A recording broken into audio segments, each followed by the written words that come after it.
আলাইহিস সালামের কওমের একটা ব্যাড কোয়ালিটি ছিল হোমোসেক্সুয়ালিটি, সমকামিতা, পুরুষ পুরুষে বিয়ে। নাউজুবিল্লাহ পড়বেন না? নারীতে নারীতে বিয়ে। ইউনাইটেড স্টেটস অফ আমেরিকার কয়েকটা স্টেটে ওরা অলরেডি এটা লিগালাইজ করেছে, আইনানুগ ভাবে শুরু করেছে। এখন পশ্চিমা দেশগুলো শেষ করার পালা, আমাদের শান্তি, ঠিক কিনা?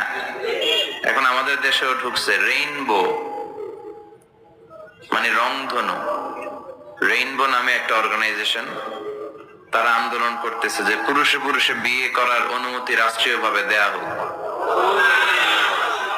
আমাদের সজাগ থাকার দরকার আছে না নাই?